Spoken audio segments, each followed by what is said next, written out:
Mr. Speaker, since Friday the 13th, which I would refer to as a dark Friday of October, up to date, the worst case of demolitions in the history of this country has been taking place in the county of Machakos, in the constituencies of Mavoko, in an area of Athi River.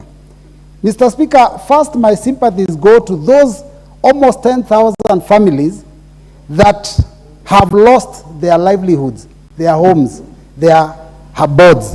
Mr. Speaker, 5 churches were brought down, and Mr. Speaker, there are 33 churches on notice to also be brought down. Mr. Speaker, mosques, business premises, including 3 schools and a health facility, have also been brought down. Mr. Speaker, my sympathies notably go to one Mr. Madenge, Mr. Speaker, who is a hustler that took a loan to purchase land and went to the point of trying to confirm whether this land was actually legitimate, and that is only done when you go to the registry of lands, and confirmed that the people that were purporting to sell the land to him were actually the genuine landowners. And he invested his money and took a loan. And Mr. Speaker, went to an architect and a civil engineer, got structural architectural drawings and structural drawings. And Mr. Speaker also sought the approval of the county government for construction of his house. Mr. Speaker, all this was granted. And Mr. Speaker, on the basis of that, he took a loan and built a house. Mr. Speaker, it is not even 10 years since this house was built. It has been brought down. What remains is rubble. It is important to note, Mr. Speaker, that Mr. Madenge still continues now, every month from his salary, to pay a housing levy. Mr. Speaker, it is a tragedy. My sympathies go to those families where their houses were brought down on that first night. And so children woke up the next day, they had no school to go to. It is unfortunate, Mr. Speaker, because also families had nowhere to live, because this destruction started in the evening. And by morning, Mr. Speaker, people were thrown out. Children spent the night out in the cold. Mothers with small children were out in the cold. Fathers had no answers for their families. Mr. Speaker, it is a major tragedy. Mr. Speaker, I want to condemn in the strongest terms possible those that gave the instructions for the demolition to take place. It is so unfortunate, 60 years after independence, that people can be hoodwinked, buy land and process titles, get connected to the national grid of electricity, road networks are put up, water is supplied in that area by the county government, and then suddenly all this comes down. And Mr. Speaker, I also want to condemn the police that were sent there in huge numbers. Mr. Speaker, it was so unfortunate because I went there as a local leader to go condole with these families and to see how we could help the children that spend the night out in the cold, whether we would provide them with blankets, whether we would buy for them a cup of tea. Mr. Speaker, we were chased like dogs, Mr. Speaker. It is unfortunate. So, Mr. Speaker, I want to say that the history of this land, this is ancestral land. It is our heritage, the heritage of the people of Machakos. And Mr. Speaker, the land was given to the East African Portland Cement. They did not purchase it. The reason that East African Portland Cement was given this land was simply because that area was rich in minerals that are used in the production of cement. So they were given this land for purposes of mining so that they could be able to process cement, and that was the main business of East African Portland Cement. Mr. Speaker, it is notable that the East African Portland Cement has run into billions of debt as a result of the poor management of the business itself, a business that was once a monopoly of production of cement in this country.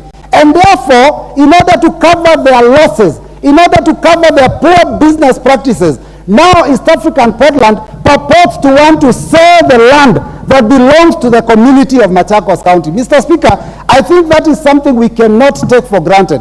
Mr. Speaker, it is also good to note that when these evictions were done, there was no eviction order that was given by the court. Mr. Speaker, the case that was taken to court was thrown out on technicality. And the only thing that the judge finally said was that we need to set a date of hearing so that a discussion could take place, so that the case would be heard. The case was never heard.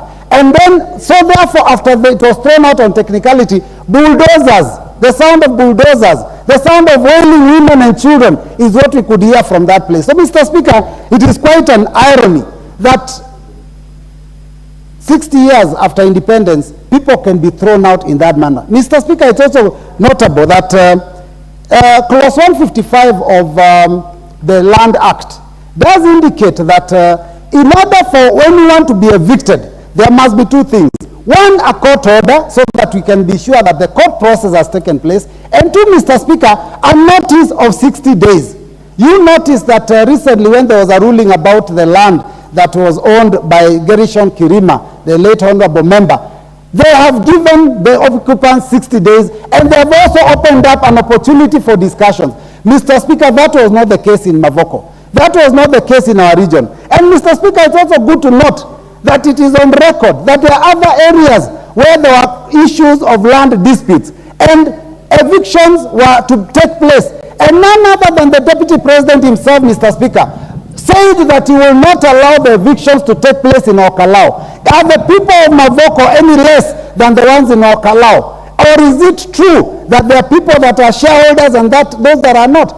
Mr. Speaker, on the inauguration of this government of Kenya Kwanza, there was very clear information given to us that from now, Kenyans are now safe and no one will have their house brought down as a result of a land dispute. It is shocking, Mr. Speaker, that the worst case, the worst ever case from the history of this country of demolitions of people who are innocent has happened only 11 months after this team of leadership of Kenya Kwanza was sworn into office. So, Mr. Speaker, I want to plead that we look at it from this perspective. There may be people that are capable, Mr. Speaker, and that is why DCI is getting involved, ESCC is getting involved. We know there were letters that were being thrown out from a long time ago for people to be investigated. But, Mr. Speaker, those people whose houses have come down are not guilty of any crime other than purchasing land and putting up a house. Mr. Speaker, it is unfortunate that this is happening to our people, and I want to ask that the government do what they said on the time of inauguration. Let them take care of these Kenyan hustlers. Let them make sure that those people whose houses were brought down are supported by being compensated, Mr. Speaker. Let them be compensated.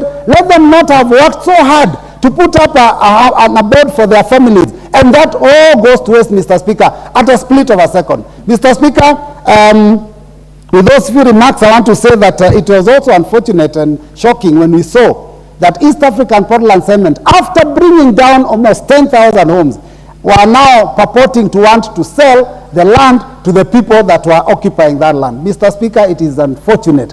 It is shocking. It is something that this House must condemn in the strongest terms possible, and it is something that we must say should never again happen in the history of this country. It is a shame on us, even as leaders, for this country, many years after independence, for this kind of situation to take place. And we as leaders must stand up to be counted. We must defend the rights of the people. We must represent the people. We must legislate on their behalf, Mr. Speaker. And I think we have enough laws. All that matters now is for us to represent them and say enough is enough. And no further demolitions of innocent Kenyans' homes will take place in this country. Thank you, Mr. Speaker.